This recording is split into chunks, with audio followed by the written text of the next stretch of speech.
100. Okay, well, let's take the next listener phone call. Hello, this is Science Fantastic. You're on the air. Any comments or questions? My name is Neil Baker. I'm in Kennewick, Washington. I listen to KTCR.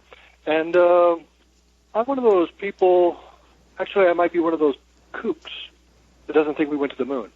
I don't think I'm a kook. I think I've got good reason to think we didn't go to the moon. And they basically boil down to two reasons. One is that the spacesuits that the astronauts are in are impossible, and the cooling system is preposterous. The nickel porous plate ice sublimators that they allegedly use to cool themselves, you can't find any information on them. We've been allegedly using them for 50 years.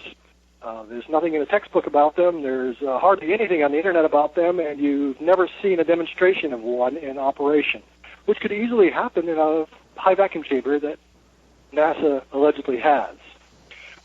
The suits are impossible because those kinds of suits with the flexible membrane would be impossible to operate in a high vacuum, and that could be proven very easily on Earth also with the use of high vacuum chamber, which still isn't used either. So I think the moon landings are fake. I think the Gemini spacewalks are fake. I think the International Space Station is fake, and I think the alleged spacewalks at the Hubble Space Telescope are fake, which I'd like to hear your thoughts on that.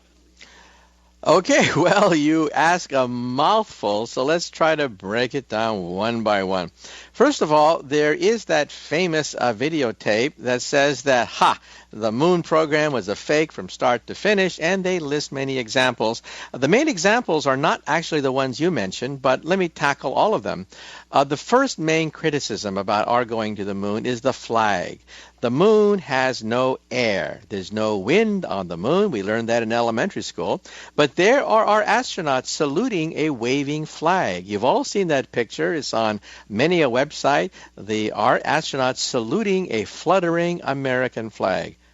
Say the critics, obviously a fake, because flags do not flutter on the moon because there's no wind on the moon. Another thing they say is, look at the shadows. If you look at the shadows, you see not one but two. And the shadows seem to be at different angles. Now, how can you get two sets of shadows unless it's a Hollywood movie set?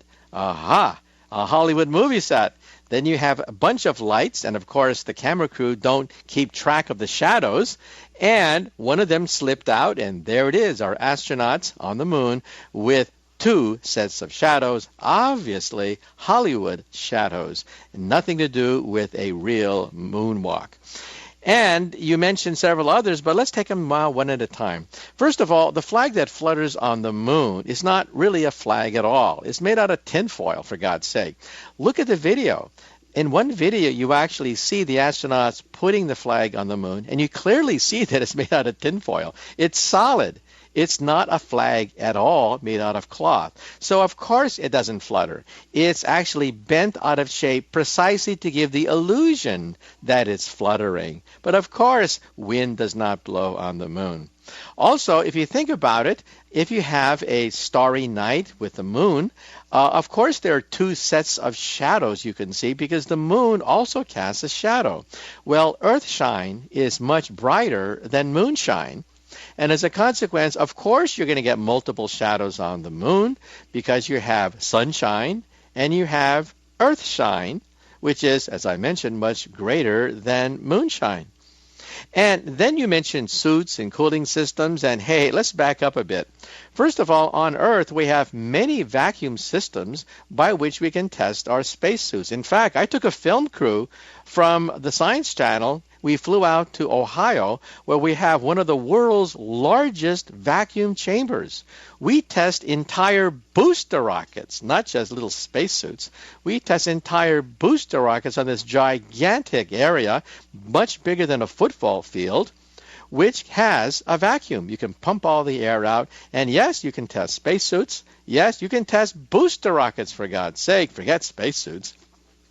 So we know that these systems can operate in the vacuum of space, not to mention the fact that the Chinese have sent astronauts in space. We're not the only ones who can do this. The Russians have done it, of course. We've done it. The Chinese have done it.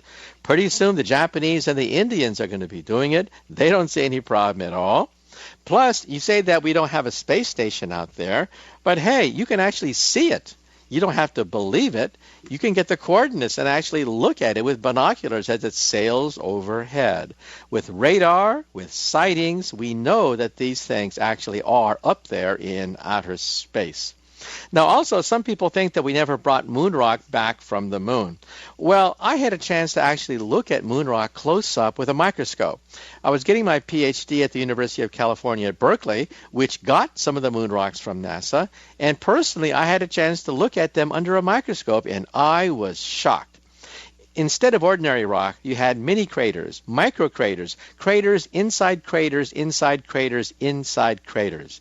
The only way you could have that is with the vacuum of outer space. So in other words, we really do know that moon rock taken by the astronauts is real moon rock because these are ancient meteorite impacts all the way down to the size of a cell.